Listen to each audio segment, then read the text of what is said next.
Voilà, on a un bon programme, donc on continue dans la présence de Dieu. Voilà, alors aujourd'hui c'est un moment spécial, je pense que beaucoup le savent. On a la joie de pouvoir établir et confirmer le ministère prophétique de Johanna Desmarais, avec une ligne aussi d'évangéliste.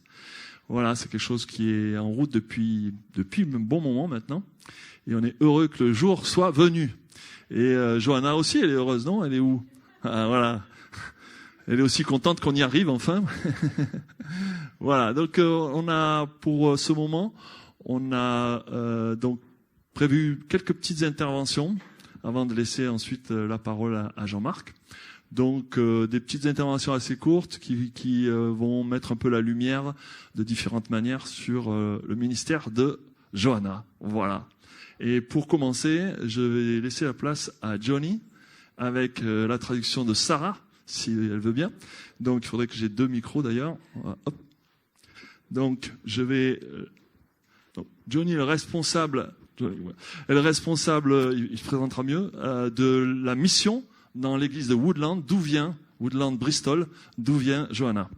Hello, bonjour, du Bristol en Angleterre et salutations de notre église Woodlands, notre maison spirituelle.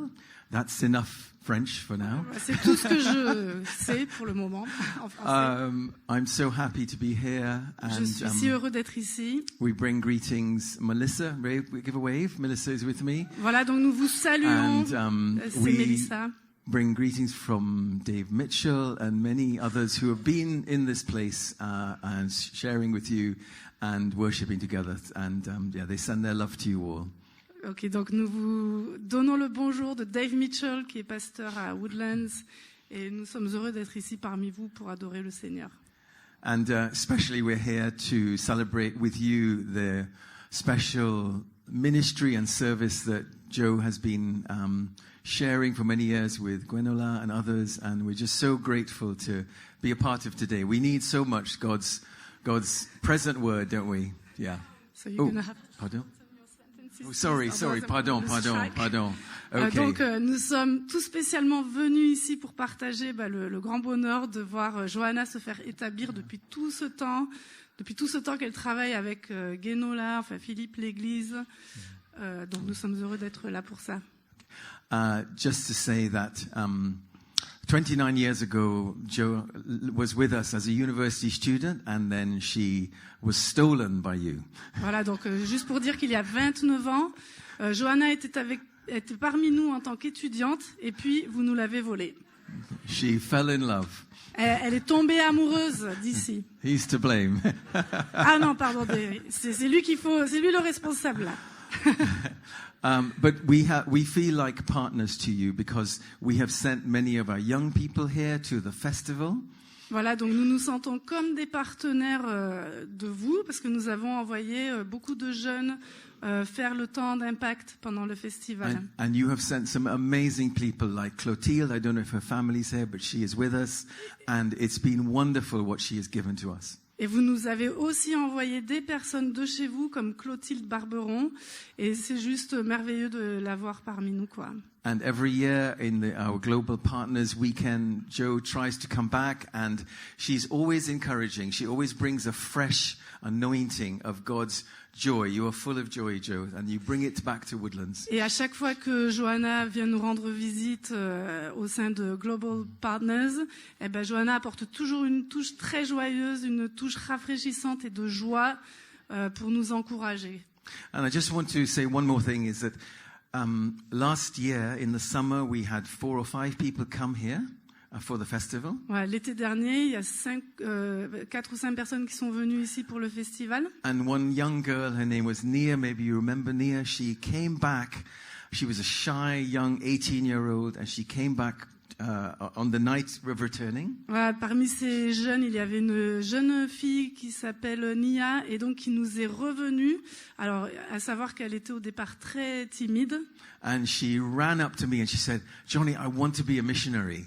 Ouais, elle a accouru vers moi en me disant Johnny, je veux devenir missionnaire. I want to give up everything. I've had such an amazing time in Avignon. Je veux tout abandonner. J'ai passé un moment tellement fantastique à Avignon. So I said, calm down. Alors je lui ai dit, calme-toi. Go and talk to your parents. Va d'abord parler à tes parents. But now I can say that Nia is doing 6 months of training with YWAM, Jeunesse et Mission, and she is full of the love of God, and she has delayed her going to university by 1 year so that she can just really become more in love with Jesus and knowing Him. Ok, donc je peux dire maintenant que Nia, ça fait 6 mois qu'elle fait un programme au sein de Jeunesse en Mission et que du coup elle a retardé son entrée à l'université pour prendre ce temps avec Dieu. And she says she's coming back in July. Et elle a dit qu'elle reviendrait ici en juillet. If you will have her. Si nous voulons bien l'avoir parmi nous. So thank you. We are partners in the gospel. We want to see many people raised up. Donc merci parce que nous sommes des partenaires dans l'évangile. Merci. Back to you. Oh, merci. Ganola, tu n'as pas besoin de traduction, donc Oui, je vais enlever mon masque.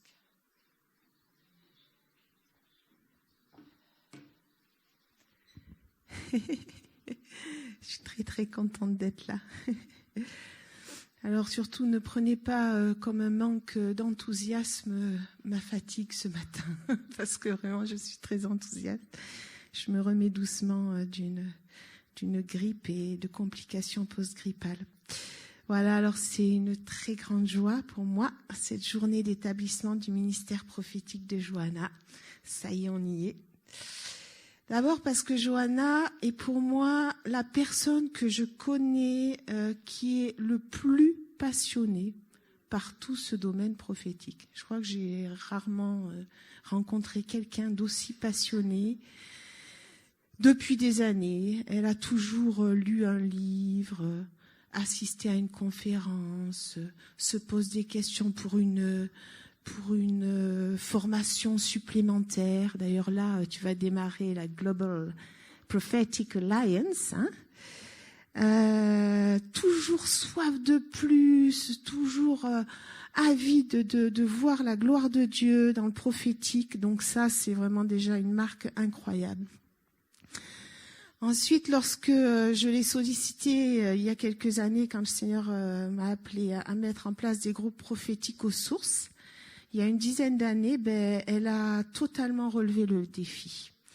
Elle a toujours été là, dans la joie, elle s'est investie dans l'humilité, dans la persévérance, dans l'onction. Et je pense qu'on forme une bonne équipe, toutes les deux, d'après ce qu'on nous dit, que nos deux onctions prophétiques se marient bien. Et puis on est deux enseignantes quand même, faut pas l'oublier. Et donc, c'est vrai qu'ensemble, on a pu former une 50aine, voire une 60aine de personnes dans ce prophétique, dont une 20aine extra-église. Et te voir toujours partante, malgré quand même, parce que Johanna, elle ne se plaint jamais, mais elle a ses défis. Elle a beaucoup de défis à plusieurs niveaux dans sa vie. Et si vous lui posez un peu plus de questions, vous verrez que sa vie, c'est vraiment une marque. Il y a quelque chose de très très beau. À un moment donné, il y a quelques années, j'avais parlé avec Charlotte, qui m'avait dit « Johanna, elle est d'une foi redoutable ». Et vraiment, je me suis dit « c'est vrai ». Il y a une foi redoutable chez Johanna et une joie aussi redoutable. Voilà. Pour finir, je dois dire que j'ai toujours été très impressionnée par la pertinence de tes paroles, parce que je sais combien le Seigneur s'en est servi et s'en sert régulièrement. Et je dois dire que régulièrement, dans les rendez-vous pastoraux que je peux avoir, je vois combien le Seigneur se sert de tous ces moments de groupe, de rendez-vous prophétiques qu'on peut avoir, ou des moments d'écoute à la fin du culte, où des personnes me redisent à quel point telle parole l'a aidé à tel point, telle parole, l'a remis sur pied, etc. Et je vois combien ce ministère qui est d'équiper les saints, qui est très très important pour toi, tu le fais avec brio et avec beaucoup d'onction et d'humilité. Je tiens vraiment à le redire.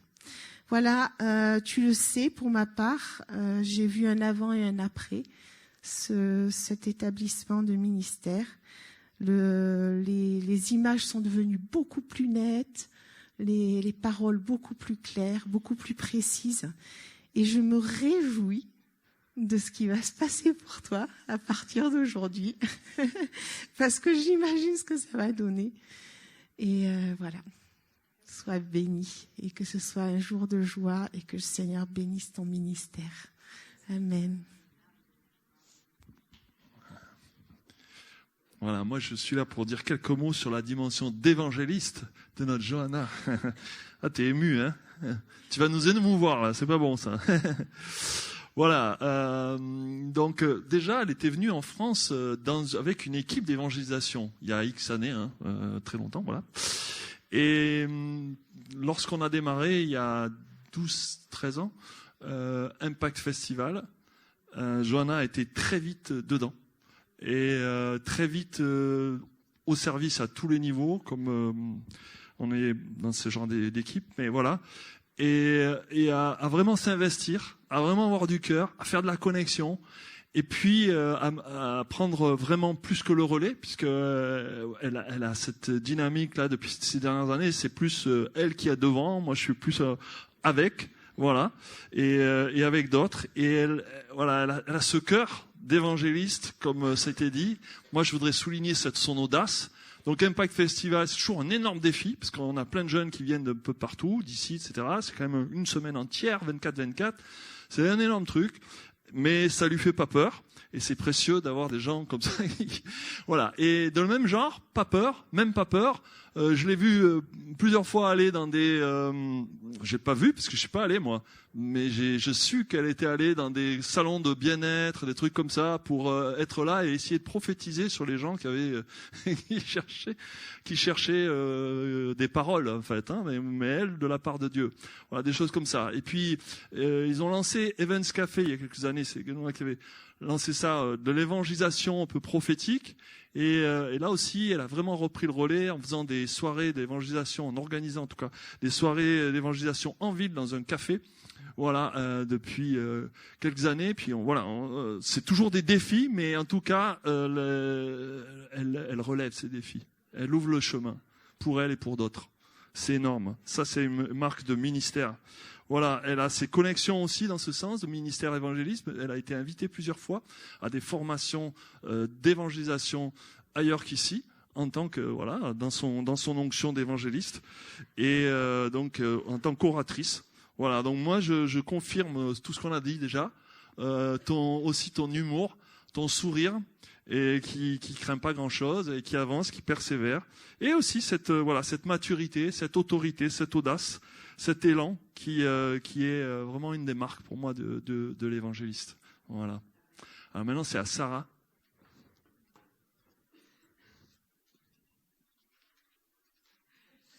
Merci. Je vais rester là. Oui, bon, ils ont déjà tout dit. Hein.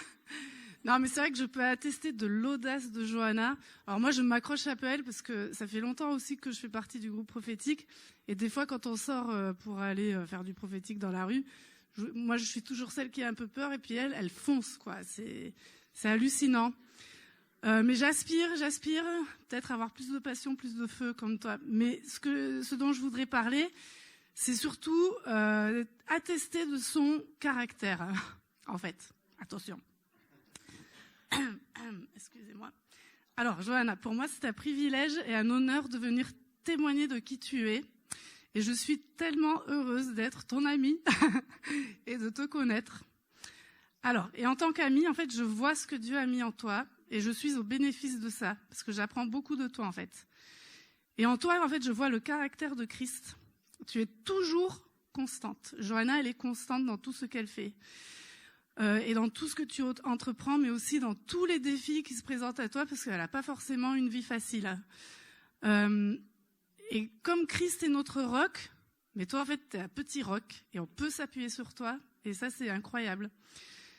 Tu as un caractère que j'oserais définir comme à toute épreuve en fait. Il n'y a rien qui te fait peur, tu fonces avec le sourire en plus. Et tu ne te laisses jamais démonter facilement. Et une des qualités aussi que j'admire le plus chez toi, c'est de savoir prendre du recul sur les choses et de t'interroger avant d'émettre une opinion. Et je trouve ça très fort, quoi. Il faut avoir beaucoup de caractère. Et évidemment, je ne t'ai jamais vu de mauvaise humeur. Oui, c'est vrai que c'est un niveau d'intimité un peu plus proche. Mais moi, enfin, je t'observe comme ça, sans le faire exprès forcément, hein, mais je te vois aimante, accueillante et très, très, très patiente. Johanna, elle est très patiente. Et une autre qualité que j'admire chez toi, c'est ta capacité justement à garder ton objectif bien en vue comme ça. Tu as un objectif et toi, tu fonces. Tu sais où tu vas et tu sais ce que tu veux. Et comme on l'a chanté précédemment, tu sais qui tu es, tu sais ce que Dieu t'a donné. Et pour moi, c'est incroyable de savoir que depuis toutes ces années que tu es en France, en fait, tu as un objectif, c'est de répondre à l'appel de Dieu et de continuer, parce qu'on peut se laisser submerger par les choses de la vie, quoi. Voilà, donc... où est-ce que j'en étais ? Ouais, je veux juste conclure pour dire bravo et que le Seigneur te fortifie encore davantage pour tout ce qu'il a préparé d'avance pour toi et que tu ailles encore plus haut et plus loin avec lui, quoi. Et merci pour qui tu es. Tu es une bénédiction.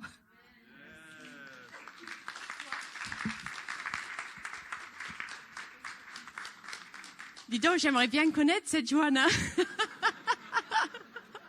Je vous souhaite à vous tous d'avoir une cérémonie comme ça. Je suis vraiment émue, donc merci. C'est vraiment, je suis tellement heureuse. Ce matin, je demandais à Dieu, mais parle-moi de l'église. Seigneur, qu'est-ce que tu vois dans l'église? Et il m'a montré une ruche d'abeilles. Et il sortait les cadres et c'était rempli de miel. Et c'était une miel qui était riche et doux. Il dit, c'est comme ça que je vois mon église. C'est tellement rempli de vie et c'est doux à mon goût. Et vous aime. Voilà, donc là, je suis là et puis c'est là où je pensais y être il y a 25 ans. Je pensais que j'allais arriver en France, c'était que je pose mon pied sur le sol, un ministère d'évangéliste prophétique allait s'ouvrir. Mais en fait, ça a pris du temps. Et il y avait beaucoup de vie entre-temps. Et je suis super contente d'avoir une famille. Donc, c'est Eric, mon mari, et pas John Balazé, qui était... Il y a plein de personnes qui ont vu la photo de moi là-bas sur le groupe de maison. Ils disent, ah, t'es la femme de John. Non. Et puis, à Impact, si je lead avec Philippe, tout le monde pense que je suis la femme de Philippe. Non, c'est Eric. Et j'ai mes 2 enfants qui sont... Il y a un qui est là par... il y a mon père aussi, par WhatsApp. Mes parents ne pouvaient pas être là, mais et mon fils non plus, mais ils auraient voulu être là. Et je suis contente qu'il y a Bristol qui est là. Il y a aussi les amis de MEPA. C'était des évangélistes chez qui je suis attirée quand je suis venue en France. Et donc, il y a vous. Donc, j'ai l'impression qu'il y a un cercle, une périplée que j'ai suivie. Et puis, vous êtes réunis. Donc, je suis trop contente. Du coup, je suis anglaise et puis quand je suis arrivée en France, c'était pas évident. Déjà pour apprendre à parler français, puis à apprendre la culture d'église. Et c'est long en fait. Et c'est pas du tout la réussite instantanée que j'espérais. Et je me souviens d'avoir demandé, Eric était mon guide dans tout ce qui était culture française. Et je dis, alors avec ces bises là, qu'est-ce qu'on fait? Quand est-ce qu'on fait les bises? Qu'est-ce qu'on fait? Quand est-ce qu'on fait pas? Je dis, mais tu fais les bises à tout le monde. Donc, je faisais les bises à tout le monde. Et même quand je l'ai accompagnée à l'INPE, j'ai saisi son conseillère par l'épaule, fait les bises. Elle était un peu étonnée, mais moi, je suis assez contente que depuis Covid, on n'a pas besoin de faire autant.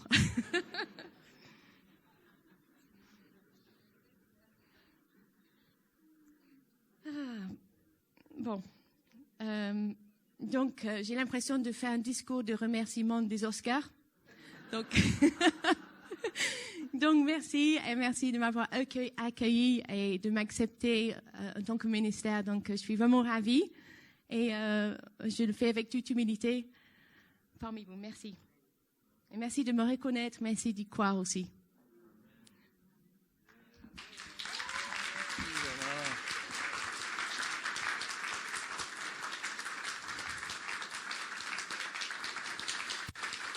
Voilà, on est très heureux aussi d'avoir, pour l'occasion, et aussi parce qu'il a accompagné le processus, d'avoir Jean-Marc et Daniel, son épouse, qui est là, Jean-Marc Potenti, donc qui est le président de notre fédération d'église, réseau Nouvelle Connexion, notre famille d'église, voilà.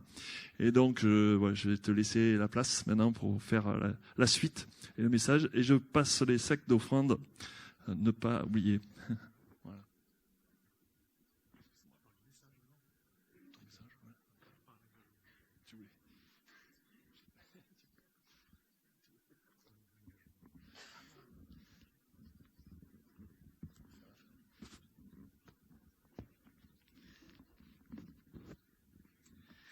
Eh bien, nous sommes particulièrement heureux d'être là pour être avec vous et vivre cet événement autour de Johanna.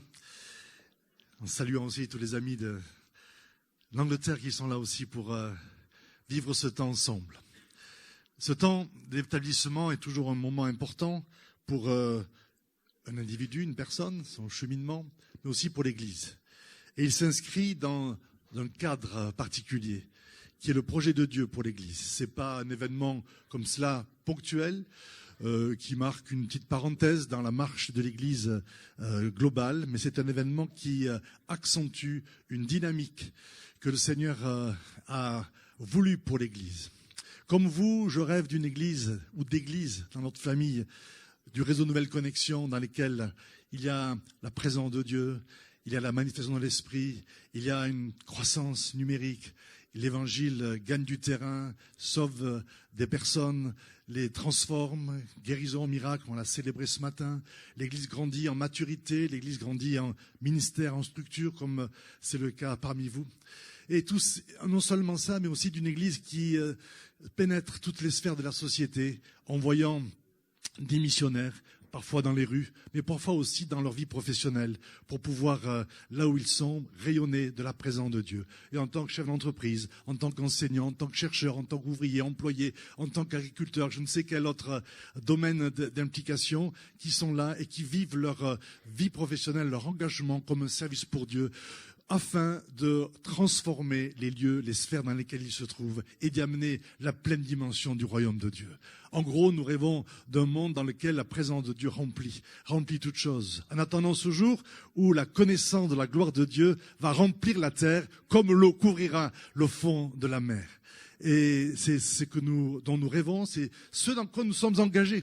Je ne suis pas en train de parler d'un rêve comme cela, d'une utopie inaccessible pour nous faire fuir un peu les réalités quotidiennes difficiles, parfois de la réalité du quotidien de l'Église qui peut être aussi difficile et nécessairement aussi. Pourquoi est-ce que c'est pas si facile que d'être croyant, que de témoigner de sa foi, que de vivre l'Église, que de se laisser conduire par la main de Dieu dans ce processus? Parce que justement, il y a des moments de transition, des moments de changement, des moments dans lesquels Dieu nous élargit, Dieu nous fait grandir, Dieu nous amène à la dimension de ce qu'il veut. Et cette Église dont nous rêvons, ce mouvement de Dieu dont nous rêvons, c'est ce que Dieu est en train de faire. C'est ce à quoi il nous prépare. C'est pas quelque chose que nous ne verrons pas, c'est quelque chose dans lequel nous sommes engagés. Et je veux célébrer ce matin cette façon dont le Seigneur est en train de vous amener dans cette dimension plus large encore, plus grande de son royaume et de cette dimension d'église qui impacte, qui transforme et qui renouvelle les territoires dans lesquels cette église vit. Vous croyez cela? C'est au-delà de ce qu'on peut imaginer ou penser, mais c'est ce qui est en train de se passer. Et je voudrais souligner cette sorte de transition, cet élargissement dans lequel le Seigneur nous amène chacun, dans notre famille Nouvelle Connexion, mais aussi dans toutes les églises, quelles que soient les dénominations, à travers un verset qui, pour moi, synthétise tout cela. Je vais le je ne vais pas entrer dans le développement de ce verset, mais je veux simplement le citer comme un fondement et comme une déclaration. Ce texte se trouve dans Romains 1, verset 5, où l'apôtre Paul, au milieu de sa longue salutation, dit « Jésus-Christ, notre Seigneur, par qui nous avons reçu l'apostolat et la grâce et l'apostolat, afin d'amener à l'obéissance de son nom toutes les nations. » Jésus-Christ, notre Seigneur, par qui nous avons reçu la grâce que nous célébrons, dont nous vivons, dans laquelle nous nous réjouissons, nous nous délectons, mais aussi l'apostolat, afin d'amener toutes les nations à l'obéissance de son nom. Ce texte-là s'adresse à l'Église, au projet de Dieu pour nous. Et ce n'est pas simplement la volonté de Dieu pour un homme, un ministère comme Paul, ses équipes, mais c'est vraiment le projet de Dieu pour nous tous. Et cette dimension dans laquelle Dieu nous amène, c'est ce que nous appelons dans notre famille spirituelle la dimension apostolique. Quand je parle de dimension apostolique, ce n'est pas pour faire l'apologie simplement du ministère apostolique, mais c'est pour montrer la dimension globale de l'Église qui rassemble l'ensemble des ministères prophétiques, comme nous le vivons ce matin, mais aussi les pasteurs, les évangélistes et les docteurs. Cette dimension apostolique, c'est cette transition d'une Église, on va dire, allez, passez-moi l'expression ce matin, je vais aller un peu vite, traditionnelle, même si elle est charismatique. D'une église traditionnelle à une église apostolique, c'est la transition dans laquelle Dieu va amener le corps de Christ. Pour l'amener à vivre cette dimension de recevoir la grâce, mais de recevoir aussi l'apostolat, de l'exercer et de le manifester afin de transformer les environnements dans lesquels, afin d'amener l'évangile dans toutes les sphères de la société, ce que Paul dit quand il mentionne le fait qu'il veut amener toutes les nations à l'obéissance de son nom. Cette transition-là, on la vit, elle se fait malgré nous, parfois, elle nous secoue, elle nous bouleverse, mais je voudrais juste la souligner par quelques aspects pour qu'on en prenne conscience. Peut-être que certains découvrent ça, d'autres, pour eux, c'est une évidence, mais ces mots-là, ne soyez pas étonnés par ces expressions, c'est juste des mots qui décrivent des réalités spirituelles que le Seigneur est en train d'imprimer et de transformer.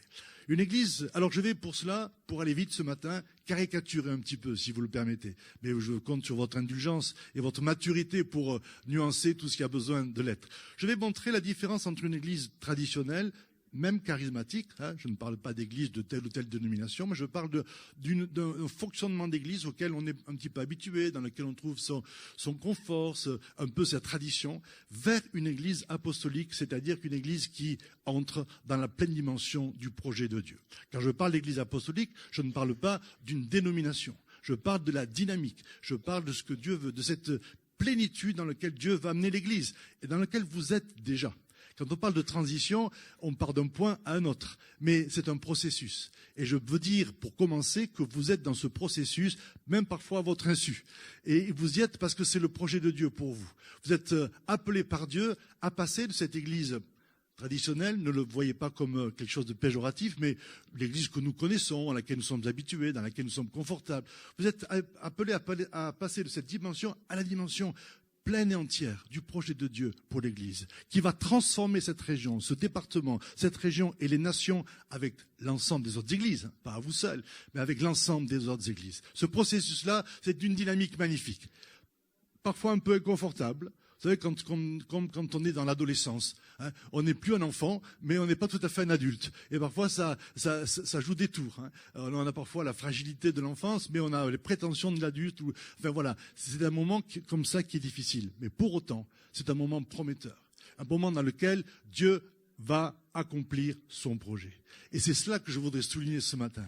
C'est que quelle que soit l'humeur, parfois la difficulté, la tension dans laquelle ce processus nous conduit, et parfois à notre insu, eh bien, c'est un processus qui est victorieux, dans lequel on va vivre pleinement chacun la dimension de l'appel du projet de Dieu, pour nos vies personnelles, pour nos vies professionnelles, mais aussi pour le royaume de Dieu et pour notre nation. Amen. Ce processus-là, il est menacé par l'ennemi, vous savez. C'est pour ça que c'est pas si facile. C'est pas seulement difficile parce que nous sommes un peu une espèce de mal à l'aise, mal-être, parfois d'inconfort, mais c'est difficile parce que l'ennemi s'oppose à cela. Tout ce que l'ennemi voudrait, c'est qu'on reste des chrétiens bien tranquilles, qui sont préoccupés par leur vie spirituelle, leur relation avec Dieu, leur vie familiale, les bonnes relations. Et puis voilà, ça le gêne pas. C'est déjà bien, hein. Moi je ne méprise pas ça, mais ça le gêne pas. Ça le gêne pas parce que c'est pas ça qui le menace. C'est pas ça qui empêche son projet. C'est pas ça qui empêche sa présence. C'est pas ça qui le confronte. Ce qui le confronte, c'est quand des croyants vivent évidemment une vie personnelle, familiale, relationnelle, magnifique, paisible, réconciliée, riche, etc. Mais aussi quand ils prennent conscience de leur appel, qui est de détruire les œuvres des ténèbres, qui est d'amener la lumière là où règnent les ténèbres, d'amener la justice là où règne la corruption, d'amener la réconciliation là où règne le désaccord et la rivalité, et d'amener le royaume de Dieu partout où il se trouve. Et c'est pour ça que c'est si difficile parfois, parce que l'ennemi nous met les bâtons dans les roues. On n'a pas peur de l'ennemi. On n'est pas en train de faire le culte de l'opposition ou du retour de bâton, comme on dit souvent. Non, non, non, on n'a pas peur de ça. Il faut juste prendre conscience que parfois, les mal-être dans lesquels on se trouve, les tensions, les difficultés, c'est comme quand on est à l'étroit à l'intérieur de soi-même. Eh bien, c'est aussi parce que l'ennemi voudrait nous empêcher de grandir, nous empêcher d'entrer dans cette pleine dimension. Alors, on va identifier les domaines dans lesquels l'ennemi veut nous résister, veut nous bloquer, veut nous enfermer, non pas pour s'y résoudre, non pas pour s'y résigner, mais pour, au contraire, relever la tête et entrer dans le plein projet de Dieu. Amen. Cette église, on l'a entendu ce matin, Dieu la voit belle, douce, parfaite. Et j'ai la conviction que Jésus reviendra pour une église belle, parfaite, sans tache, ni rien de semblable. La passion qui nous anime, c'est de voir l'église entrer dans sa pleine destinée. Certains voient de l'avenir en sombre, avec toutes sortes d'inquiétudes. On est dans un temps où ce que j'appelle moi l'eschato-inquiétude ou anxiété gagne du terrain. Vous savez, on parle souvent de l'éco-anxiété. Hein. C'est-à-dire cette anxiété que crée l'image, ou pas l'image, mais la perspective d'un environnement qui se détériore et qui est difficile. Et ça crée une éco-anxiété. Même nos petits-enfants, moi je sais pas vous, mais moi mes petits-fils, parfois ils viennent et « Oh papy, arrête de faire couler l'eau ». Je dis « Oui, je sais, c'est bon, t'as pas besoin de me... » Je ne fais pas couler aussi souvent, mais donc, ils sont tellement à cran, tellement imprégnés de cette nécessité de respecter l'environnement qu'ils se mettent la pression et puis ils nous la mettent aussi un petit peu de temps en temps. Mais ça, c'est un peu une blague, mais n'empêche que c'est ce qu'on entend dans les infos. Voilà. Alors, je ne dis pas qu'il faut être indifférent à l'avenir de la planète. Au contraire, on en est responsable pour la gérer de manière responsable. Mais il y a une anxiété quand même. Certains, même, ne sont pas dans cette perspective de confiance, même pour s'engager dans la vie de couple, encore moins pour avoir des enfants, tellement l'avenir de la planète et de l'humanité semble sombre. Cette anxiété-là, nous devons la combattre. Cette anxiété qui touche même l'Église et l'avenir de l'Église, en pensant que la vie chrétienne est toujours faite de combats, de difficultés, de tensions, et que vraiment, et parfois même, alors, quand on parle de la grande tribulation et de l'antichrist, alors là, bien sûr, ça prend des proportions énormes. Et là, l'anxiété s'empare des croyants. Non, on doit combattre ça. Parce que le Seigneur va revenir pour une église victorieuse, une église belle, sans tache, ni rien de semblable. Il va revenir pour un peuple qui aura peut-être passé par la souffrance. On ne nie pas la souffrance, mais pour un peuple qui aura relevé la tête, remporté la victoire et qu'il viendra rassembler dans sa présence pour vivre dans le royaume éternel. Alors on a de l'espérance, on a de la foi, on a de l'enthousiasme. On n'a pas de l'arrogance, on n'a pas de la présomption, mais simplement de l'enthousiasme parce que, voilà, Dieu va rendre l'Église vraiment telle qu'il la veut, telle qu'il la voit. C'est une Église, du coup, que nous, on va appeler apostolique pour un peu résumer cela. Alors, les différences entre une Église traditionnelle et une Église apostolique, elles se voient parfois au niveau de la gouvernance. Il y a quelque temps, je parlais de ça dans une église qui est en train de nous rejoindre et le conseil, parmi les membres d'église, la gouvernance, mais c'est quoi ça ? Ça n'existe pas, ça. Je ne vois pas ce mot dans la Bible. Alors bon, vous comprenez ce que ça veut dire. La gouvernance, c'est la structure de leadership, c'est l'organisation de l'église. Alors cette notion de gouvernance, elle est partout dans l'écriture, elle n'est pas si exceptionnelle que ça. Dans une église traditionnelle, la gouvernance, elle est axée autour de la fonction pastorale. Le pasteur ou la fonction pastorale, y compris avec les anciens, a une sorte de prédominance. C'est-à-dire tout ce qui concerne la vie relationnelle, la vie spirituelle, la vie des croyants, la communauté. On va dire la communauté en tant que telle, et c'est important. Et je ne dis pas que ce n'est pas important, mais je dis que cette dimension-là n'est pas suffisante pour rendre l'Église offensive et pour la faire entrer dans sa mission. Il faut qu'à un moment donné, on accomplisse cette fonction pastorale à travers la fonction de pasteur et des anciens, c'est important, mais qu'on s'élargisse à la pleine dimension de ce que Dieu a voulu pour l'Église. Et on aime beaucoup dans RNC, on aime beaucoup ce texte d'Éphésiens dans lequel Paul dit « Il a donné les uns comme apôtres, prophètes, évangélistes, pasteurs et enseignants ». Et là, on est dans la dimension apostolique de l'Église, qui n'exclut pas les anciens, qui n'exclut pas les diacres, mais qui élargit le cercle de la gouvernance. Et vous êtes dans cette dimension-là. Aujourd'hui, on établit, ce n'est pas la première fois, puisqu'on l'a fait il y a déjà quelques années avec Genola, un ministère prophétique. On est dans le discernement et la reconnaissance de la diversité des ministères que Dieu donne à l'Église. Et je vous disais tout à l'heure que c'est plus qu'une histoire individuelle, c'est important, mais ça touche l'Église dans sa vie. Aujourd'hui, je vais un peu résumer un peu caricaturalement ce matin, mais je crois que la faiblesse de l'Église, on peut tous, si je faisais un micro-trottoir là, ou un micro-église, allez, pour toi, c'est quoi la faiblesse de l'Église? Vous aurez toutes sortes de raisons, toutes sortes, parfois de bonnes raisons, pour dire oui, l'Église manque de ceci, de cela, de prière, de sainteté, de présence de Dieu, de consécration. Bon, pourquoi pas? Mais je crois que pour moi, l'Église manque aussi de cette diversité des ministères qui lui sont donnés depuis l'origine pour s'exercer à son bénéfice et pour l'amener à la maturité. Dieu a donné ces ministères-là pour l'édification du corps de Christ, pour que le corps de Christ entre dans son appel et dans son ministère. On n'est pas là en tant qu'apôtre, prophète, enseignant, pasteur pour exercer notre ministère individuel. On est là pour être au service de l'Église afin que l'Église dans son ensemble entre dans son appel. Et s'il manque cette diversité, s'il y a une carence dans cette diversité d'onction, alors l'Église est en carence aussi. Elle manque, vous savez, on dit souvent, vous entendez ça aux infos, pour être en bonne santé, il faut manger 5 fruits et légumes. J'ai toujours pas compris ce que ça veut dire, hein, parce que quelle dose, quel propos. Bon, bref, je ne fais pas état de mes états d'âme, mais je trouve ça très compliqué.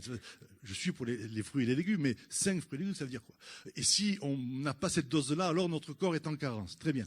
Eh bien, moi, je crois qu'il y a une carence dans l'Église, c'est la carence de ces 5 ministères, non pas individuellement, mais dans leur dynamique, dans leur ensemble, et qui l'appauvrissent, qui la rendent plus faible.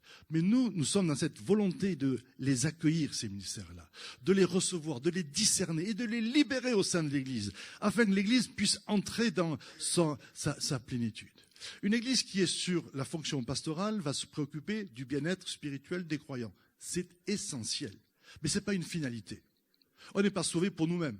On n'est pas sauvé pour être en bonne santé seulement. On est sauvé pour devenir un agent du royaume de Dieu. Et même le pastorat doit avoir une finalité qui est de déployer l'ensemble de nos dons pour être là où Dieu nous envoie un agent du royaume. Parfois, il y a des églises qui sont des églises prophétiques. Très bien. Mais s'il n'y a que cette dimension-là, alors on est constamment dans la recherche de ce que Dieu veut. Mais il manquera la dimension apostolique qui consiste à construire, à voir l'ensemble, à construire un pas après l'autre, comme un sage architecte, dit l'apôtre Paul. Et du coup, eh bien, il n'y a pas de tension entre les deux. Il y a une complémentarité. Parfois, il y a des églises qui sont menées par des évangélistes. C'est essentiel, un évangéliste, puisqu'il a le souci de la décision des personnes pour le royaume de Dieu, pour Jésus, qu'ils donnent leur vie. C'est important. Donc, on gagne des personnes avec les évangélistes. Mais on a besoin des pasteurs pour prendre soin, une fois que les personnes sont sauvées. On a besoin des enseignants pour former et pour nourrir aussi. Et voilà, toutes ces onctions sont essentielles et indispensables. Et je sais que vous êtes dans cette dynamique-là, de comprendre ces onctions-là, de les accueillir, de les vivre.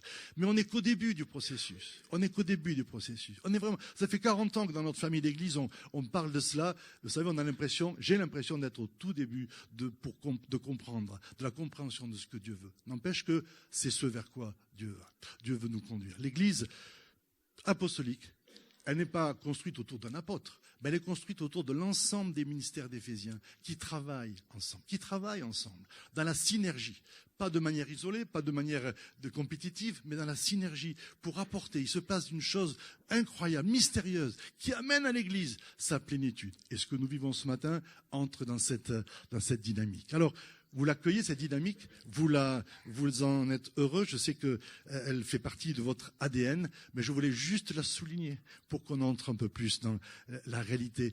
C'est bien que l'Église prenne conscience de ce qui se passe. Des fois, on est ballotté au sein de l'Église, on ne comprend pas ce qui se passe, on ne sait pas pourquoi. Alors, il y a toutes sortes de raisons. Mais quand on sait vers où on va, quand on sait ce que Dieu fait, quand on met des mots sur ce que Dieu fait, quand on a une perspective, eh bien là, on peut avancer avec plus de confiance et de sécurité.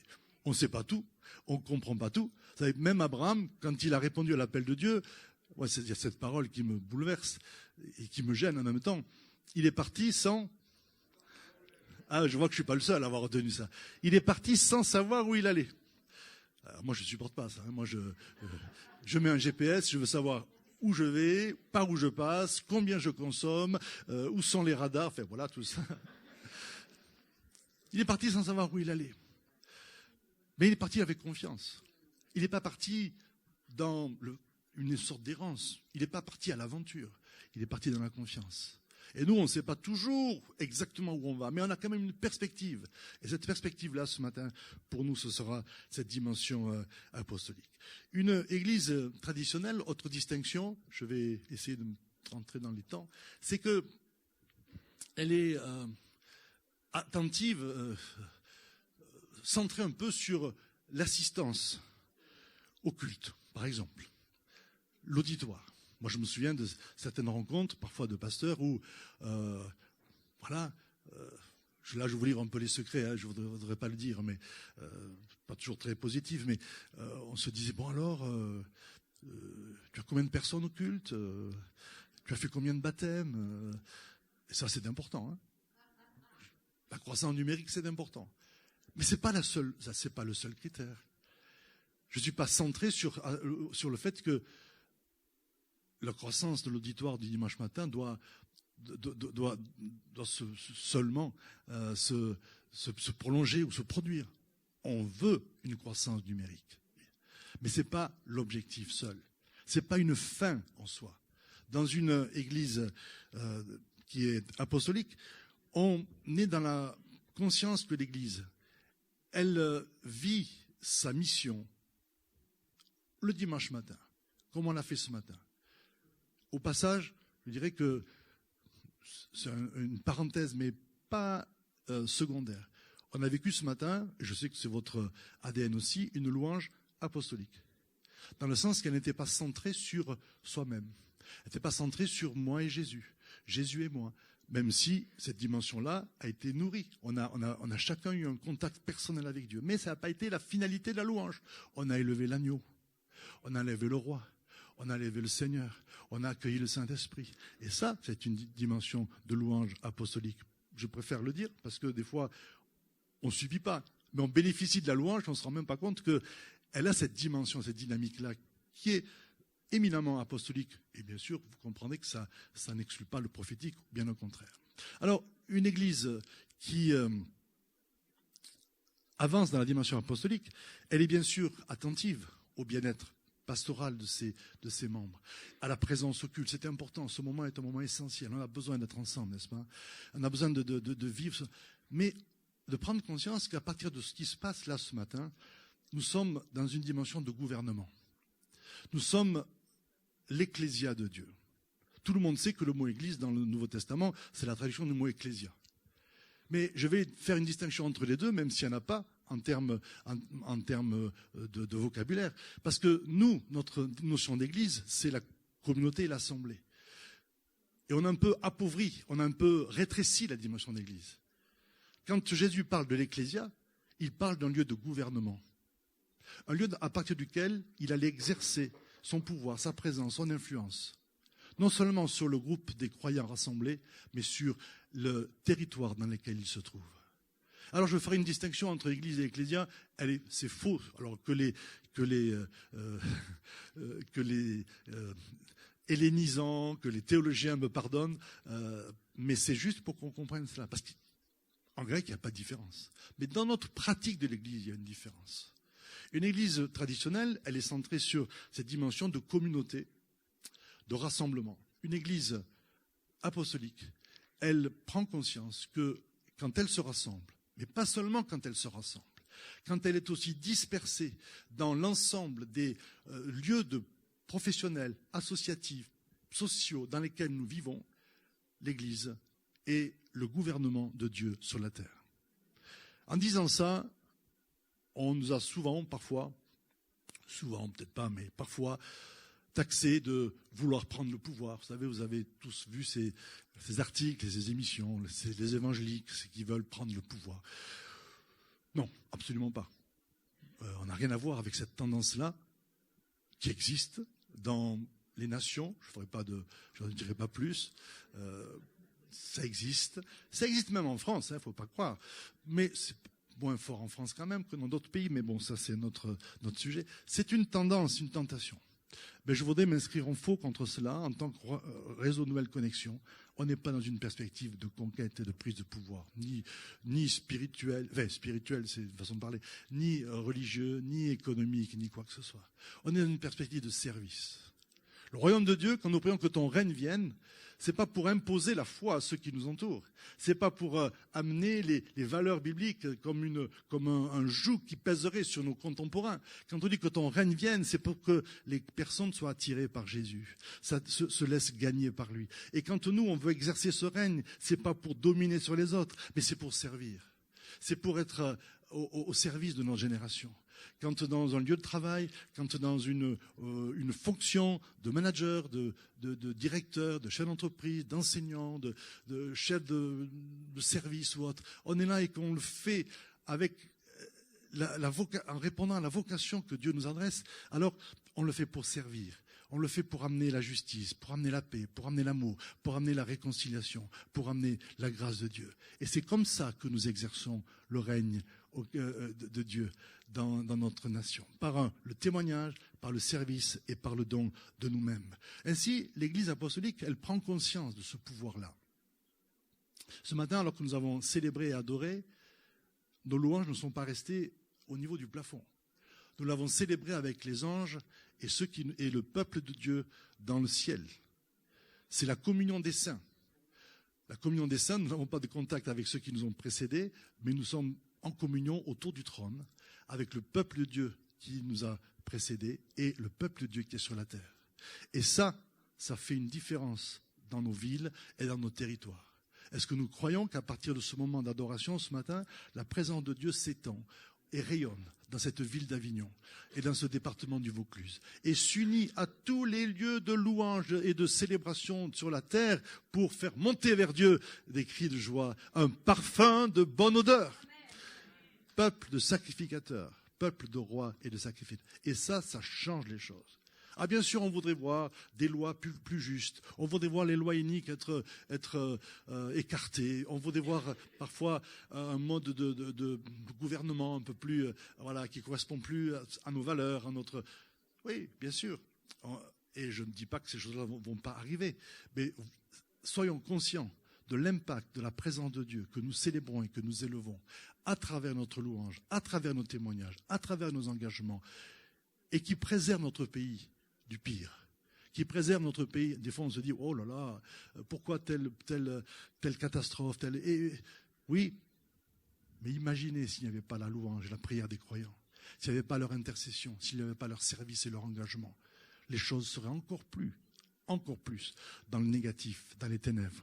Mais là où nous sommes, avec nos faiblesses, avec nos tâtonnements, avec ces moments de transition, on exerce la présence de Dieu, le règne de Dieu, et nous amenons la joie et la lumière partout où nous sommes. Vous le croyez cela? Ce monde dans lequel nous brillons comme des flambeaux. Eh oui. Même quand on a l'impression de ne pas être très brillant. Même quand on se dit, l'Église, ça ne brille pas trop. Mais si le regard de Jésus sur l'Église nous a été rappelé ce matin. Moi, j'aime ce regard de Dieu qui ne va pas pointer toutes nos fragilités, nos faiblesses. Ça, on sait le faire. Hein. Enfin, moi, je sais le faire, en tout cas. Alors, je suis le seul, bon, ça va. Je sais. Pointer les insuffisances, pointer les lacunes, pointer tout ce qu'il y a. Moi, j'ai un peu un don spécial pour ça. Dans ma vie. Un peu parfois sur Ma femme est là, il faut que je fasse attention.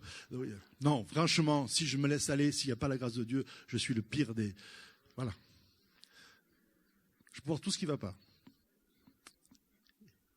Et décourager un bataillon. Mais ça, ce n'est pas le royaume de Dieu, ça. Ça, c'est l'œuvre des ténèbres. Et je ne veux pas pactiser avec l'œuvre des ténèbres. Je ne veux pas m'associer avec tout ce qui détruit, tout ce qui abaisse, tout ce qui avilit.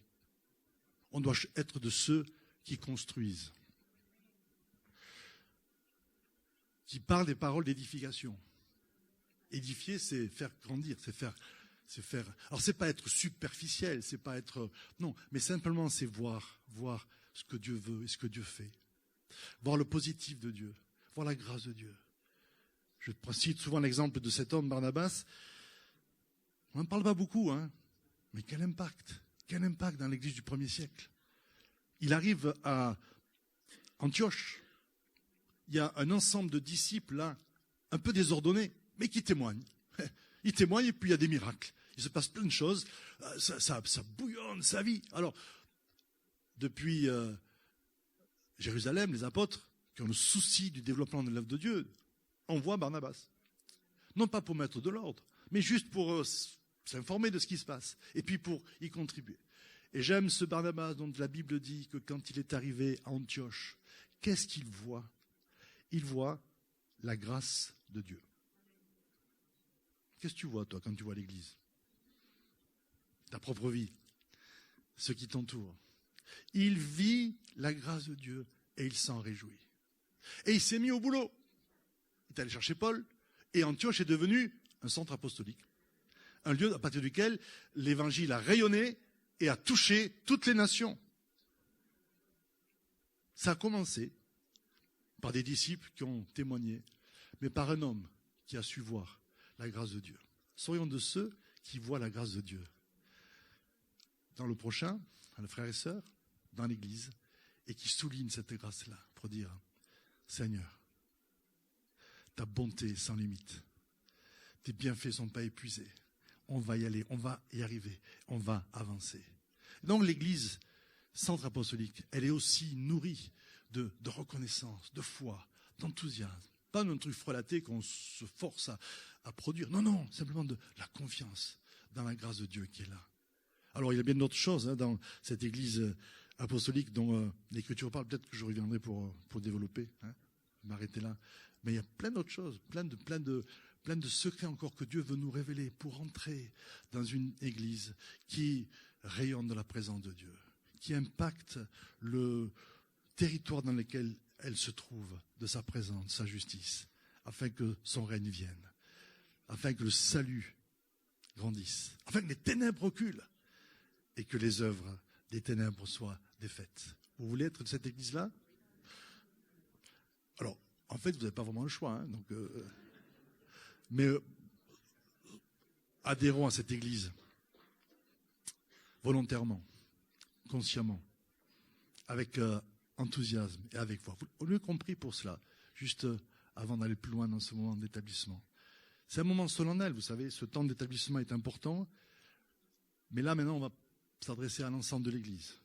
Et je voudrais avec vous célébrer ce que Dieu fait au milieu de vous, ce qu'il prépare, ce vers quoi il vous conduit, et l'affirmer, y compris face au monde des ténèbres, pour que les pressions, pour que les intimidations, pour que les ébranlements de l'ennemi n'aient pas raison de ce que Dieu fait. Mais j'ai confiance que rien ne peut s'opposer à l'accomplissement et à son plan. Alors on va prier ensemble. Est-ce qu'on peut se lever peut-être pour ceux qui le veulent, ce n'est pas une obligation, mais juste pour une prise de position devant Dieu. Seigneur, je te rends grâce pour ces bien-aimés qui sont là, cette église qui est ton œuvre. C'est toi qui l'as suscitée, c'est toi qui l'as initiée. Elle n'est pas le fruit de la volonté d'un homme, d'un groupe, d'une organisation, mais elle est le fruit de ta volonté souveraine. C'est pourquoi cette Église existe, vit et se développe de par ta volonté, de par ta parole. Et tu la soutiens de toutes tes forces. Et tu la conduis au travers de son histoire, au travers des événements, au travers des différentes étapes. Tu la conduis, Seigneur, pour qu'elle elle puisse entrer dans la plénitude de ton plan. Et je déclare, Seigneur, que toi qui as commencé cette belle œuvre, cette bonne œuvre, au milieu de cette église, tu vas l'amener jusqu'à son plein accomplissement, cette œuvre. Tu vas l'amener jusqu'à sa pleine réalisation. Je confesse et je proclame que les intimidations, les pressions, toutes les manœuvres, les ruses de l'ennemi n'auront pas raison de ton projet, mais que couverte du sang de l'agneau, purifiée par le sang de Jésus, remplie de la présence de l'Esprit de cette église, va avancer, progresser et surmonter tous les obstacles auxquels elle va être confrontée au nom de Jésus. Que toutes les manigances, que toutes les manœuvres, que toutes les ruses, que toutes les intimidations de l'ennemi, sous quelque forme qu'elles soient pulvérisées maintenant, totalement, par le chef de l'Église, le Christ notre Seigneur. Seigneur, nous t'accueillons. Nous accueillons ton règne, nous nous élargissons. Seigneur, que tout ce qui en nous est étroit, tout ce qui en nous est parfois rétréci, tout ce qui est parfois même vieillot, tout ce qui appartient finalement à une forme de tradition stérile, Seigneur, tu viens le purifier, tu viens le nettoyer et tu viens nous conduire dans ce que toi tu fais de nouveau. Je proclame que dans cette église, Seigneur, tu fais en ce moment une œuvre que nous ne croirions pas, même si on nous l'a raconté. Tu fais quelque chose de nouveau, de grand, de beau. Si nous l'appelons, nous le recevons, nous y entrons et nous nous laissons propulser dans ce nouveau que tu fais, parce que c'est ton œuvre. Seigneur, que le souffle de l'Esprit continue de se produire, de se manifester, de se déployer pour amener ta gloire, pour amener ton salut, pour amener ta présence et ton royaume. Au nom de Jésus. Amen.